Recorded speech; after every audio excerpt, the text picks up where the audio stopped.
Hey, it's TDA and welcome to episode 7 of this perfect proliferation run. And I don't know about you, but I'm having a great day, so it is a great day to make sure we start with the whole goal of this exercise, and that is to proliferate the hell out of everything. Now, in the last episode, we built a giant mall of everything, which is not here actually, it's over on the other side. In the dark, of course, as always, because this planet apparently is always dark. There were a few little mistakes in the initial version of the blueprint. I fixed all of those that people pointed out, so I think by now it should be working just fine. I haven't found any further mistakes. So apologies if you were one of the first to download it, but it should now be working perfectly. In order to have it actually work like we wanted to, you need to start upgrading stuff, because of course we are undersupplying a couple of items, and specifically you want to focus on getting the blue belts, Mark III belts, up and running first. All the other stuff is handy as well, and we will be making sure that in this episode we are pretty much enabling all the base stuff that we have available on the other planet in our mall. But first of all, you do want to make sure you start upgrading the Mark III belts. In order to do that, I suggest you first focus on upgrading the super magnetic ring facility that I'm standing right here. Don't worry about the proliferation, just make sure that you upgrade the belts and ideally also the assemblers. And recycling the Mark I assemblers into the mall, there's a box for that, will actually speed up making more Mark II assemblers. But I found that the largest bottleneck was, as you can see, the drip feed of magnetic rings. If you upgrade the belts, specifically the belts near the middle of your production that are producing the turbines and the coils, but to be honest, you just want to upgrade everything, start there. And don't bother about these belts with the proliferation first of all, because that will take you a while to make all those belts, and they're not doing anything at the moment.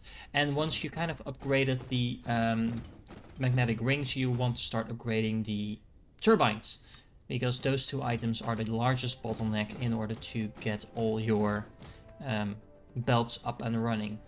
In order to do so, you will also find that you will probably be a little bit low on iron, and you can easily fix that by, if you're going in this specific seed to Reddington, place down a few ILS. There's a large amount of iron on that planet, so just making sure you have a few ILSs supplying that should fix all of those problems. And of course also make sure you add in the few missing ILSs at the start of these builds.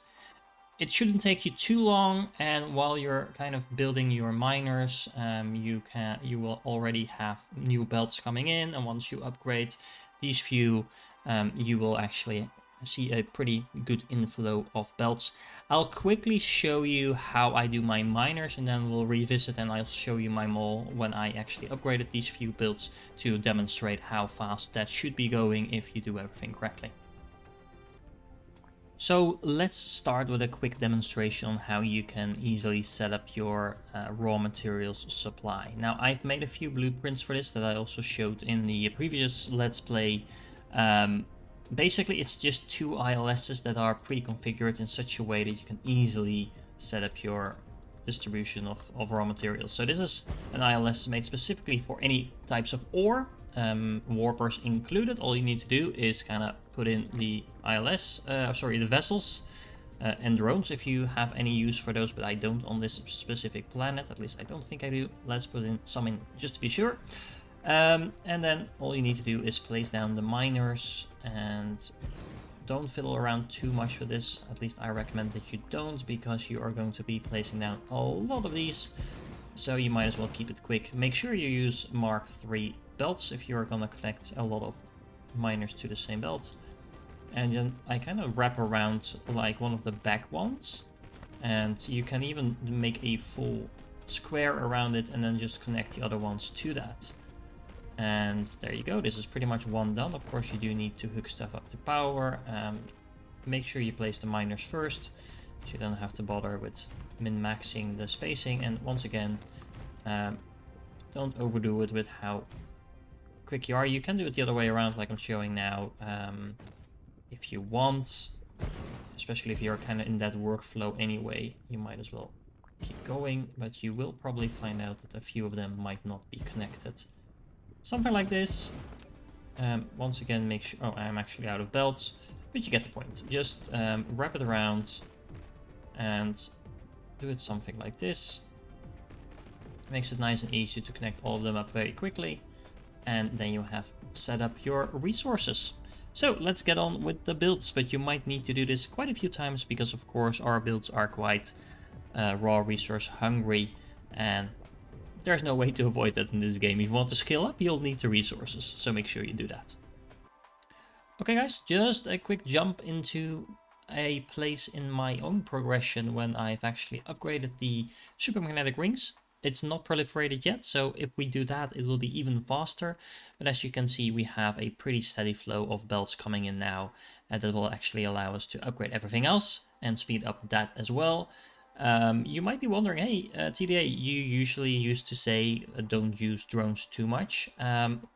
Yeah, I'm still not a biggest fan of drones for short distance transporting, but if you use this mole, you will be forced to do that, because especially when you're producing things on this planet like we are, there's no real way to get them to the ILSs in the mall without drones. So feel free to use them, of course, just make sure you have enough power to supply all of them, because they will eat up your power quite quickly if you're not careful about that, and then of course that will harm your production.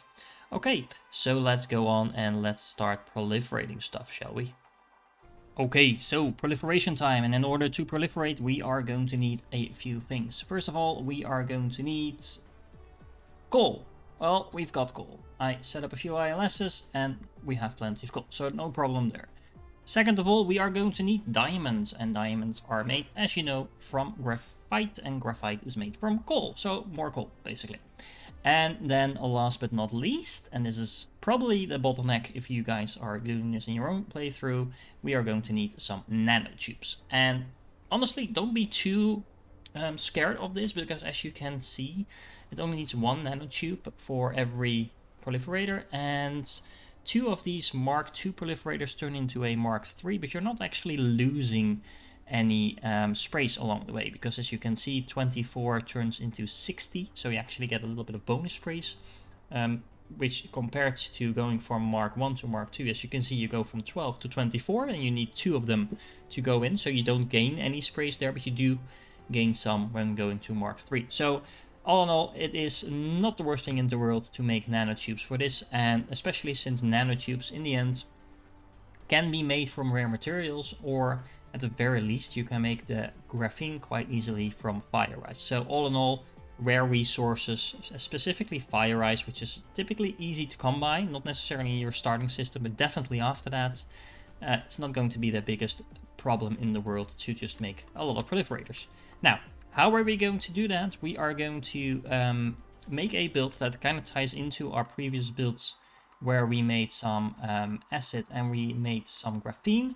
And I'm using a kind of 2 ratio new build. It's not going to be the biggest one, but that will mean that if you want to expand on the first build, you can just put it down a few times. But it does include quite a few chemical plants, and chemical plants tend to end up taking up a lot of space. So this is why I'm keeping it relatively small, so you can easily scale it up.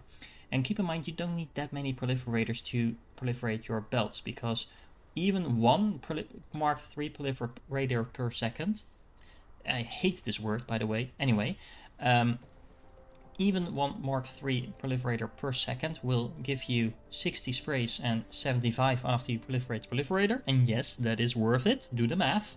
You can use one proliferator to spray 60 others, and that will give you 15 additional sprays every time. So after the first 4 sprays, the initial proliferator has paid for itself, so the other 56 sprays after that are bonus, giving you 15 sprays each. So huge bonus. Proliferate your proliferators is the bottom line.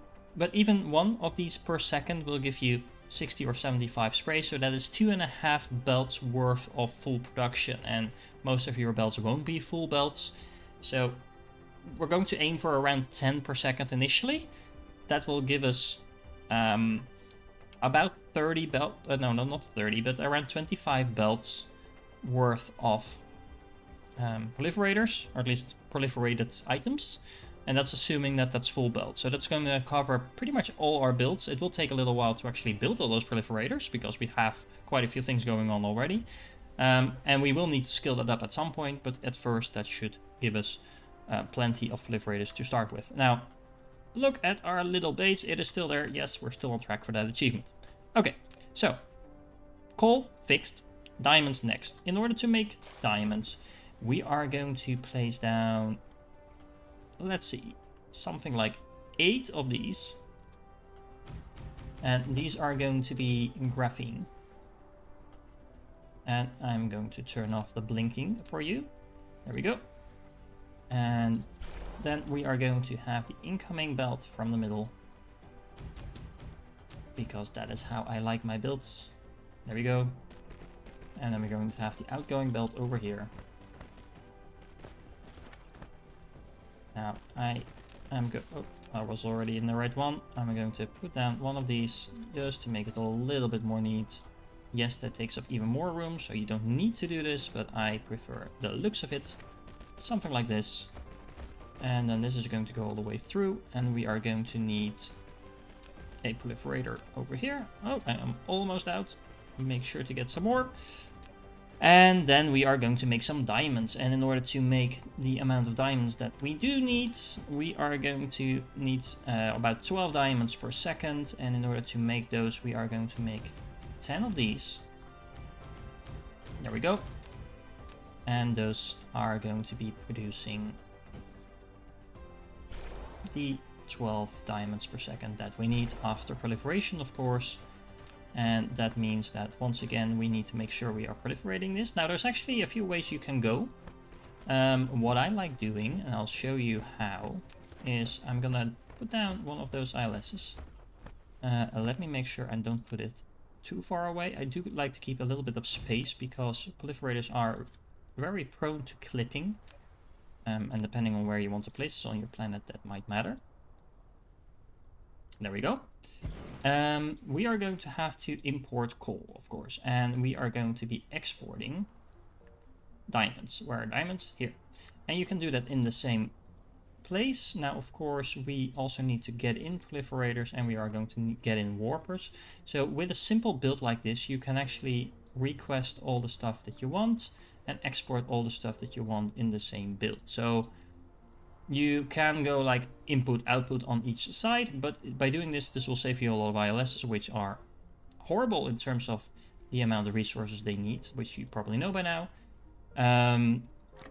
But I also recommend that you kind of, and by the way, I don't recommend putting in 100 drones in every ILS. You simply don't need that many drones. So you probably don't need 70 either, but there we go. Right, sorry, one trick that I know a lot of people don't know. When you place a belt, I've shown this before, but press tab, select the item that you want to go out, and you don't have to set it, and you can't forget it like that. Yeah, but like I said, you can do this in several ways. You can go input output, but what I like doing is something like this. Just wrap it around, go like this, and then feed it back in. And by doing that, you can also limit the amount of proliferation going on in your build, because you can do it like that. And then, of course, we do need to make sure that we are proliferating all our stuff. And I actually don't like this specific position, so let's take this out a little further. Hello, here we go. And then once again, tap, tap, tap, tap. There we go. Go like this, up. And we will keep it up and connect it to the proliferators over here. And remember the direction of your proliferators. I'm sorry. I mean, seriously, who thought the word proliferator was a good word to use in this game? I mean, developers really might as well use some coal to burn.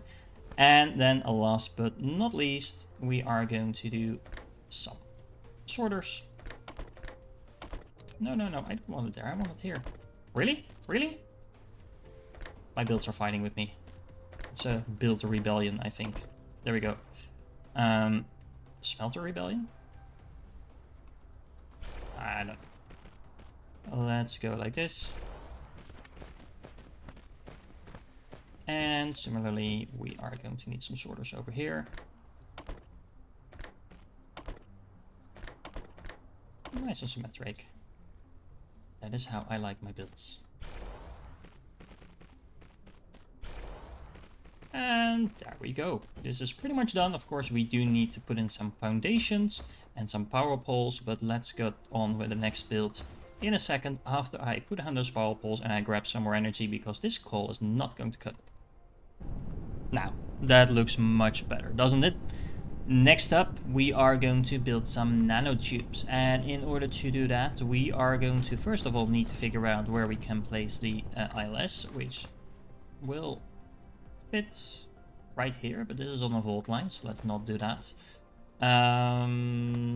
What we could also do is just flip it around. Might as well do that, because that is a lot easier and a lot neater to do it like that, I think. Can we put it on the line? Do we need to put it on the line? Let's put it like that. Alright, so in order to make nanotubes, what are we going to need? Let's look that up. We are going to need some graphene, so that is pretty straightforward. And we are going to need some titanium. And in order to make titanium, we are going to need titanium ore, of course. And remember, I am using graphene here as a base resource, so I'm not making graphene in this build for the simple reason that I want to be able to use the rare recipe as well, so the fire ice recipe. And if I make the graphene in the build, you will need a second build to actually make use of the graphene you make from a fire ice recipe. Doing it like this, you can make very easy use once you get access to the fire ice, just to make a build that just makes graphene from a fire ice and you're done. So this is a little bit more flexible. Now, that means that in order to make some nanotubes, we are going to have a belt over here that gives us graphene. And then we're going to have another belt over here that gives us the ore. We are going to be making how much nanotubes? I think around 8 per second. And in order to do that, we are going to need some smelters. And of course, first of all, let's make sure we leave some room for proliferation. Like this. And I am just going to put in a backup graphene proliferator that is probably not going to be used. But it doesn't really cost you much to put it in anyway. And we are only going to need 6 smelters for the graphite. Not the graphite, I mean the titanium. And that means that we are now ready to go on to the chemical plants. The bane of my existence. And let's do that like this. We are going to have this belt go something like, let's see, through the middle? Yes, through the middle. And then we're going to bring this belt up and go through the middle as well. Then we are going to put in a proliferator for the titanium itself. And again, I'm leaving a little bit of extra room for all the clipping that could happen in theory. And just to be clear, this is of course titanium. And I am going to put in, of course, sorters, don't worry. But not right now. And this actually, it fits in quite well.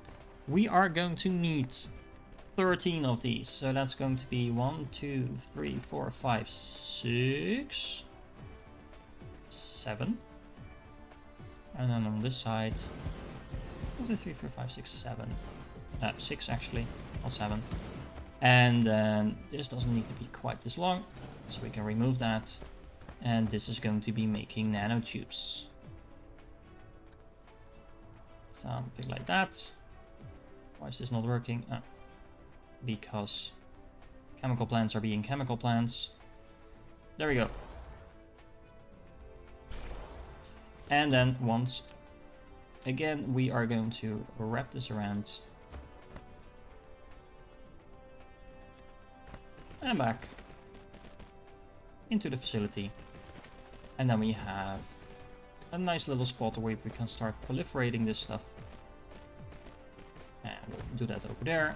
Because like that, we can simply say, oh, I didn't actually set the proliferators in here yet, so make sure you do that. And of course the warpers as well. Something like this and something like that. Remember to set those requests really low, and to be honest, 200 might already be too much. Probably is. but it doesn't really matter all that way in the end because you're going to be producing a ton of it. And there we go. That's all there is to it. Now I'm gonna put in some more sorters and some foundations for this build as well, and then we have another step towards our Mark III Proliferators. Okay, so if you were paying attention, you might have noticed that I actually had to move the entire build by at least 1 square because it was on a vault line over there. And don't be like me and don't make patterns into your foundations. It looks nice, and I was in a good mood. But anyway, this kind of looks like the grades from the nanotubes, right? Don't you think? Yeah, I think so. Anyway, I am going to move to a slightly different position because we are in a position where we actually have a ton of resources on the map. So I'm gonna clear out a little space somewhere below for the proliferation build. Okay, so I cleared out some room over here next to our graphene build. And let's do a little bit of math. I'm not going to run you through the entire thing because you will get a headache if I do so. But we want 10 proliferators Mark III per second, so normally that would mean that we would need 2 assemblers to make 1 per second. We need 10 per second, so we need 10 times as much as 20 assemblers making Mark III proliferators. But because we are proliferating the proliferator inputs, we are only going to require 80% of that, because 25% extra products means that you can reduce everything by 80% and still get the same amount. So 16 assemblers will actually be making a total of 20 assemblers worth of stuff. And you can check my math because 16 times 1.25 is 20. Now, going down the chain, you would normally need twice as many assemblers making Mark II, but it's being produced twice as fast, so normally you would need it at a 1-to-1 ratio, so you would actually need 20 assemblers as well. But because we only need inputs for 16 assemblers now, and we're also proliferating this, it turns out we need a little over 12 assemblers, so 13 in total. And once again, the Mark I assemblers are again a 1-to-1 ratio because you need twice as much, but it's also being produced as twice the speed. So you would also need, for those 13 assemblers that we're going to be making at Mark II, you would need 13 Mark I assemblers if we were not proliferating, but we are. So that means that we're going to need 80% of that. So that's around 11 rounded up. And I'm just going to round up, just make sure that we can actually make those 10 per second. But perfect ratios, unfortunately, due to all the rounding, or at least due to all the proliferating, I should say, it's not going to be exactly possible, but we can get quite close. And yeah, that means we need coal, we need diamonds, and we need nanotubes, and we're already making all of that stuff. So once we set this build up, we should be good to go. Now, let's make a nice little build of this. So we are going to need those 11 Mark I assemblers, so those are these. And then what we're going to do is we're going to have inputs for that. Really? We want inputs? Yes, we want inputs. So that's going to be on this side. And I'm designing this on the fly, by the way, so I hope this is going to work out like I wanted to. And then we're going to have the outputs on this belt. We are then going to put in a proliferation unit over there. And we're actually going to cut this belt a little shorter, just to make sure it doesn't clip. And we're going to wrap it all the way around once again. And then we're going to have another input on this line. And hello autosave. We are going to be making proliferators Mark I. There we go. Oh, no. Like this. There we go. And do I actually want to do it like this? Yeah, let's stick with it for now. Actually, no. We are going to do it slightly different. Hold on. Because we are going to move this one over here. And then we're going to put one more. And that means we have 2 extra. And actually, let me redesign this very quickly and then show you what I mean. Okay, so this is what I intended to do. So now we have this line of Mark 1 proliferators, and we are going to have the inputs. So I'm gonna have to be one input actually. Something like this. We're going to have the call on this one, and then we have the outgoing things on this one, which is going to be the same as this one, of course, because it wraps around. Then we are going to have the diamonds over here, and then we have all the inputs we need for this. And what does this allow us to do? Well, we can put in the proliferators something along the lines of this, this, this, and this. And for edit, well, no, this one doesn't actually need to be there like this. And then we can make sure we are proliferating all of that stuff. And of course, we are going to have the outgoing things on this belt. So this is going to be the proliferators. Where are you? There you are. And that was not strategically chosen from my side, but then we are going to have the nanotubes on this one. And then last but definitely not least, we are going to need quite a few of these, but in order to keep it a little bit compact, I am going to make 8 and another 8.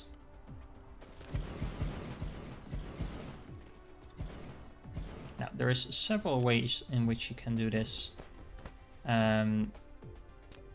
Actually, is this going to fit? I think so. Yeah, it should not be a problem. Nope, that's not gonna work.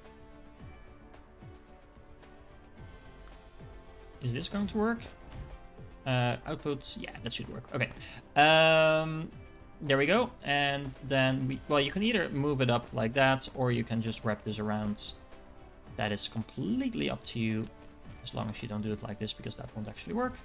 There we go. And then like that. And then what I want to do is move this all the way back. I think this is going to work out just fine. And we have the outgoing belt over here. So this will be a belt with Mark 3 proliferators. And then copy, copy, copy. Hello, can I copy this? Yes. Other way around. There we go. And then we have proliferated the proliferators. And of course, in order to actually do all that proliferation, we are going to need to apply a little bit of belt foo. So I will apply that as well. And we can do a little trick with our ILS. So let me quickly build this build to the last finish, and then we can show that. Okay, so that looks a lot better. I intentionally didn't start it up yet because I want to demonstrate how this works. So basically we are going to have Mark 1, Mark 2 and Mark 3 proliferators being built in this thing. Then we are going to wrap that belt all the way around here. It's going to go through a proliferator, wrap around itself, go through it again, and that means that the first thing the proliferators will hit is the spray coater that is actually going to proliferate the proliferators. So this will make sure that we have never outgoing proliferators that are unproliferated themselves, which means the difference between 60 sprays or 75 sprays. Then right after that, the first things that those proliferators will be proliferating are the inputs for the proliferators. That is a lot of times the word proliferation. Anyway, there's actually one too many in here. We don't need to proliferate this twice. The middle one can go. There we go. And then we are proliferating the diamonds, as well as splitting this up here, because we want most of it to go out, but we do need a little bit of proliferation all the way back here, where we are proliferating the nanotubes just in case. And specifically for this first build, you know these will be unproliferated because we haven't built proliferators just yet. So we are going to make sure that all the things going into the proliferation build are actually being proliferated, so we get that 25% extra as soon as possible. Now, one thing pointing out about proliferation, especially if you are proliferating them, these things don't count as buildings. And that might make sense because they're not. But the relevance of that is, if I show you this very quickly, let's say we are building ILSs. They have a building as an input. That means that even if you proliferate the planetary logistics station, you won't be able to use the bonus production setting. as you can see, I can click on this. I am clicking on this just to make sure that you know. I am clicking on this, but I can't actually switch this to extra production, so it will always use the production speed up. Now that is still useful. It will mean, especially with buildings like this that take a long time to produce, like 30 seconds, 100% production speed will mean 15%, 15 seconds less per building. But yeah, if you want the bonus items, that won't work. It does work for the proliferators because they don't count as a building. Obviously they're not. So by doing this, you will make sure that you get those bonus items. Okay, so I have this building set ready to go, and let's see how this looks. So we have the Mark 1s being produced, wrapping around, unproliferated as of yet. So the first few things are being unproliferated. Then we are going to be producing the proliferated item, and then these, look at them going, wrapping around and disappearing into the spray coater.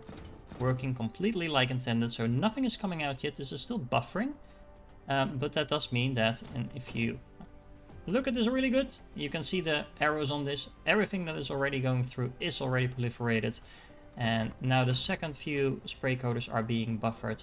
So that means that we now have the Mark 1s being proliferated, which means bonus production and everything that comes after that. So we should now soon see the Mark 2 items also being proliferated. Of course, we are doing that all the way over here. So now we have everything being proliferated, and as you can see, there's a few gaps in our proliferation, and that has everything to do with the fact that we are not running at 100% power. It's close enough, but it's not quite 100% power. So once again, I think I mentioned this in the last episode as well, but you do want to make sure that you keep your power as close to 100% or above, of course, as possible, because otherwise you're just going to miss out on some of the efficiency in your build. Now, this means that we now have proliferation units being supplied. As you can see, the first proliferators are actually already being supplied to the system.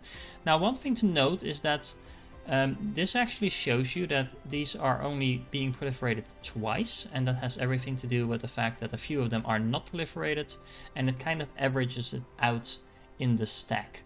So if you ever see, for example, right now, there's a few proliferators coming through because of the low power that are not proliferated, and this will kind of tell you that there's some unproliferated items in the stack. So this is why this is switching between 2 and 3. That has nothing to do with them only getting 2 arrows or something like that. But that's to account for the fact that some of these are unproliferated, as you can see. Well, I hope you can see them speeding by. Okay, so we have now actually achieved the fact that we have proliferation going on in all our builds. Now there is a few more household items that we want to start creating, so we can actually make sure our mall back on the other planet is doing what we intended it to do. Okay, so the first 2 bonus builds for this episode that are basically the upgraded version of things that we've already done before are the ones for concrete and for circuit boards. And pretty straightforward, so I didn't take the effort of building them with you because I think by now you get the gist of that, those simple builds. As you can see, nice thing, we actually already have coming in the proliferators for this build. They haven't quite reached this one yet, but as you can see, they are spreading throughout our giant base. And something else to note, by the way, is that if you now look at the mall, I think we should find we have a lot of belts. Where are our belts? Where are our belts? Belts, belts, belts, belts. Of course, there's always the last one you try. We have 10,000 belts waiting for us. Yeah, so we should not be low on belts for the foreseeable future anymore. Let's move on to the next few builds. And here we go. Another very straightforward build for magnetic coils. As you can see, I have this running a little while already. We haven't quite received any proliferation in this specific thing, but I did just notice that proliferation has arrived in our mall. As you can see, we are now proliferating all the buildings that we're creating, as well as things like vessels and stuff like that. So that is nice. To be honest, our little production facility is starting to gear up quite nicely if you look at the amount of vessels flying around in this triangle over here. So pretty cool. Yeah, pretty cool. And we have magnetic coils over here. That leaves 2 more builds for this episode, so let's skip to those. So the two last builds, the first one is about as boring as it can get. So this is a simple glass build, but we have quite a few buildings that need glass, so we might as well make sure we are producing that. As you can see, proliferation going on as well on this side, not quite yet on the other side, but hey, this is the important side, this is the outgoing glass. And last but definitely not least, foundations. We have all the foundations we'll ever need. This build will actually give you a full belt of foundations per second. If you need that, you probably don't, but that will at least make sure you never run out of foundations. Also, of course, assuming this is proliferated. We didn't quite get the proliferation going here just yet, but that's a matter of time. I can see the proliferation coming into more and more of our builds on this planet. So it, like I said, even though we only have one build making the proliferators at the moment, it will actually be enough to supply most of our builds for the foreseeable future, and we can easily scale it up because we have all the other base builds ready to go. Okay guys, I hope you enjoyed this one, and I will catch you in the next one.